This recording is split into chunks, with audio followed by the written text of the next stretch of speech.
Welcome to Spectrum News at 4. I am Rita Inung coming to you live from Uyo. Let's take a look at the headlines. President Bola Ahmed Tinubu approves 12 divisions for Nigerian Army and recruitment of 28,000 personnel. INEC assures Nigerians of credible 2027 polls, says technical glitches resolved. Plus, South African court pauses impeachment proceedings against Ramaphosa. Stay tuned for details of these stories, and more will come to you in just a moment.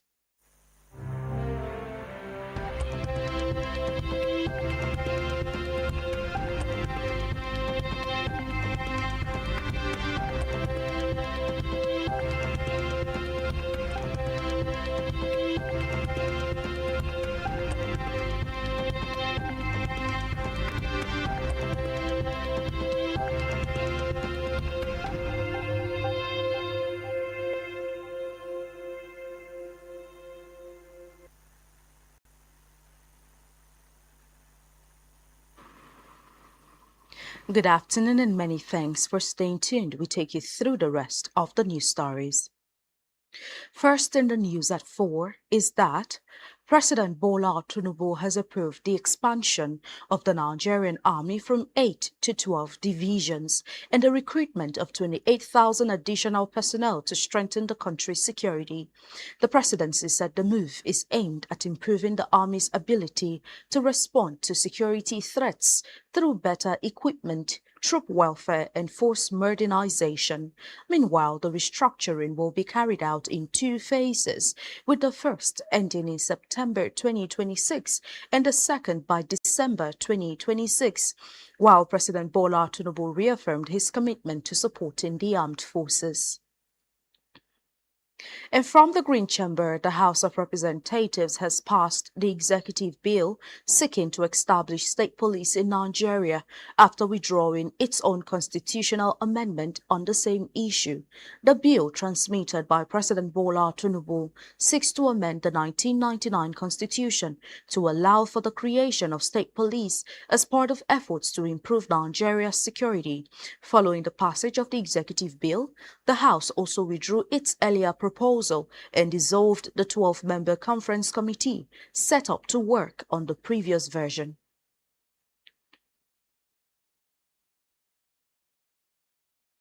On aviation matters, the Minister of Aviation and Aerospace Development, Festus Keyamo, has ordered all relevant agencies to work closely with Enugu Air to unravel the cause of the crash-landing aircraft at Benin Airport in Edo State.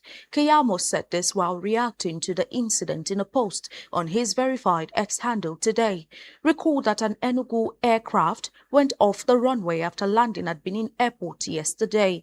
The airline said all passengers and crew members were safely evacuated and no one was injured. According to the airline, the incident, known as a runway excursion, involved more than one of its Embraer regional jets.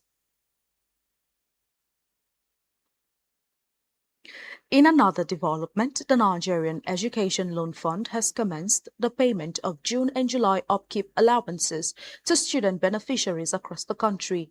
The development was confirmed by the National Association of Nigerian Students, while several beneficiaries also shared screenshots on X showing successful payment alerts. In a statement released on Friday, NAN's national president, Akinteye Babatunde, announced that the disbursement had begun, assuring students that all outstanding backlogs would be cleared. Akinteye urged beneficiaries who were yet to receive their allowances not to panic, explaining that payments were being made in batches.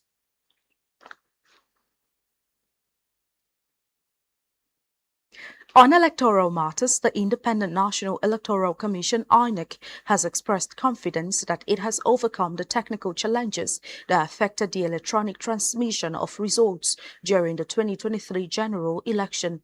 The Commission assured Nigerians that next year's polls will be free, fair, credible, inclusive, and transparent.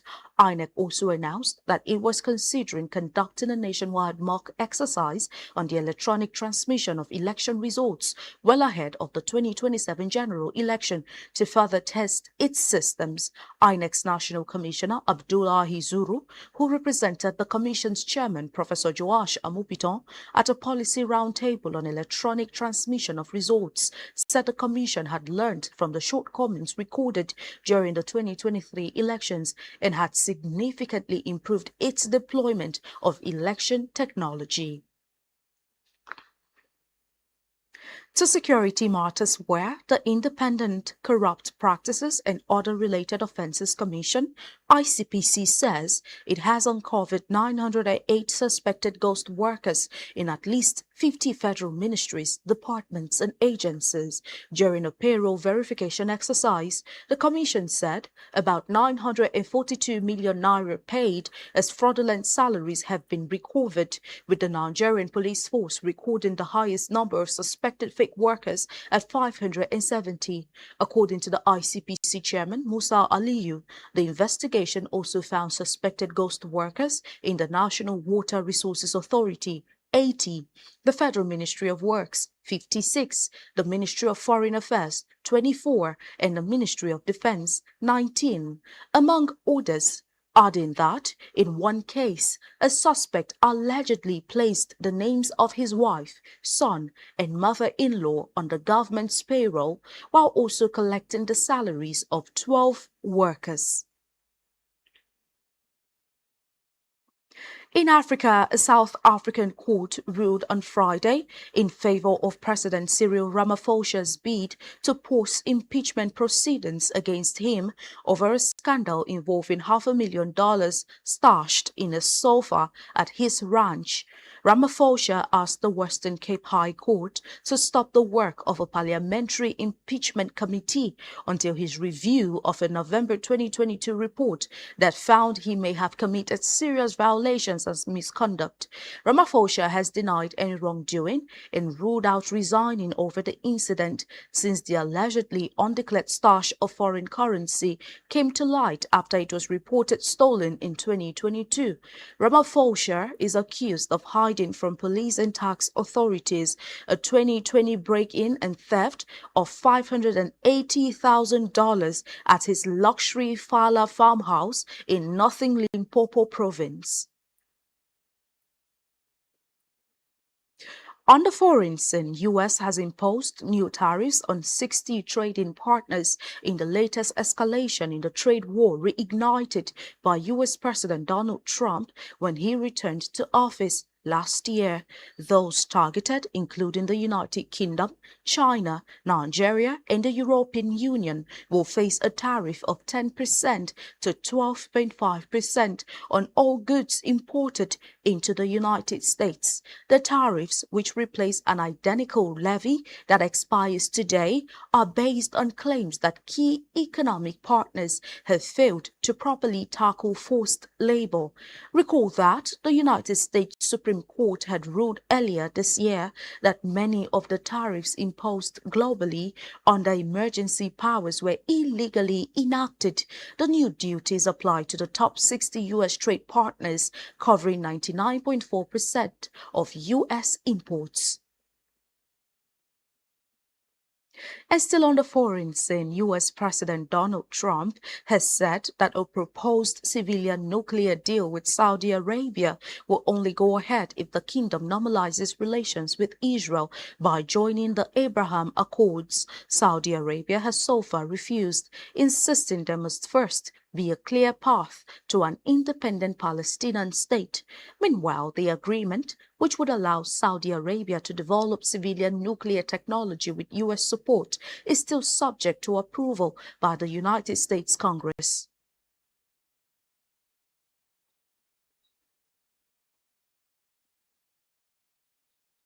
And still to come in the news. Germany appoints Klopp as national team coach. Stay tuned for details of this story, and more stories will come to you in just a moment.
Many thanks for staying tuned, and now we take you through the rest of the news stories. Going now to our business news, the Central Bank of Nigeria, CBN, economic data for the month has shown that the private sector secured loans worth 2.22 trillion naira in 30 days from June 1st to June 30th. The data revealed that credits to Nigeria's private sector rose to 83.26 trillion naira in June 2026 from 81.04 trillion naira in May, signifying a positive balance of 2.22 trillion naira month on month, year on year. The figure represents a 9% increase compared with the 76.13 trillion naira recorded in June 2025. The latest figures comes as the CBN continues to balance efforts to control inflation with the need to support economic growth and expand credit to businesses. As still in business, the Manufacturers Association of Nigeria, MAN, has renewed its call for coordinated structural reforms to address inflation, improve productivity and strengthen the competitiveness of the country's manufacturing sector as it looked ahead to the second half of 2026 following disruptions caused by the Middle East conflict. The association made the call against the backdrop of the latest National Bureau of Statistics data, which showed that Nigeria's headline inflation eased marginally to 15.91% in June 2026 from 15.93% in May. However, food inflation accelerated on a month-on-month basis, driven by higher prices of fresh pepper, tomatoes, crayfish, beef, garri, yams, and other staple foods. In his remarks for the April-June edition of MAN News, the Director General of MAN, Segun Ajayi Kadir, observed that the renewed increase in inflation during the quarter highlighted the fragility of Nigeria's economic recovery as higher food prices, energy costs, transportation expenses, and exchange rate pressures continued to raise production costs and weaken consumers' purchasing power. In health, the Nigerian Governors Forum, NGF, in collaboration with the Nigerian Center for Disease Control and Prevention, the World Bank and other organizations, has launched a health security scorecard to strengthen monitoring of states' preparedness for infectious disease outbreaks and other public health emergencies. The scorecard was unveiled during a health security scorecard validation workshop in Abuja, where health experts and development partners described the initiative as a critical tool for assessing gaps in state-level health security systems and driving evidence-based interventions. Speaking at the workshop, the Executive Director, Program Partnership at the NGF Secretariat, Dr. Ahmed Abdul Wahab, said the initiative was designed to establish a unified framework for evaluating health security governance across the 36 states. And now to sports, where defending champions Super Falcons of Nigeria will arrive Rabat today for the 2026 Women's African Cup of Nations. Justin Madugu's side set up camp in Casablanca for the tournament last week Monday. The players and their officials will be officially received by the Confederation of African Football (CAF) and the local organizing committee (LOC) on Saturday. The Super Falcons will begin their title defense against the Scorchers of Malawi at the Al Madina Stadium, Rabat, next week Tuesday. And still in sport, Jurgen Klopp has been named Germany's coach. The former Liverpool manager given the task of rebuilding the struggling European giants. Klopp's appointment was widely expected for weeks, and his contract will see him through to the 2030 World Cup co-hosted by Spain, Portugal and Morocco, as well as the 3 centenary marches planned for that year in South America. The 59-year-old spoke publicly of his desire to take on the role after predecessor Julian Nagelsmann and his resignation earlier in July. Recall that Nagelsmann fell on his sword after a disappointing last 32 defeat at the hands of Paraguay, Germany's third consecutive early World Cup exit since winning the tournament in 2014. On our entertainment news, controversial Nigerian self-acclaimed relationship expert, Blessing CEO, has been granted 20 million naira bail after the initial 10 million naira bail. This comes 6 weeks after she was remanded in Kirikiri prison. The Lagos State Special Offences Court granted Blessing CEO bail in the 69.15 million property fraud trial on Thursday and ordered the Nigerian Immigration Service (NIS) to enforce her travel restrictions pending the determination of the case. Recall that the Economic and Financial Crimes Commission (EFCC) had on June 9, 2026, arraigned Blessing CEO for fraudulently obtaining 69 million naira from Hope Chiropathic Health Clinic Limited under the pretext of securing a lease of a property in the Lekki area of Lagos in March 2025. The anti-graft agency arraigned her on a 2-count charge bordering on obtaining money by false pretenses and stealing. She, however, pleaded not guilty to the charges. And that's all we have for you on the news at this time. Do ensure to follow us on social media and subscribe to our YouTube channel, all of which you can find on our website, spectrumtvlive.ng. You have been watching Spectrum News at 4. I am Rita Eno. Enjoy the rest of your day.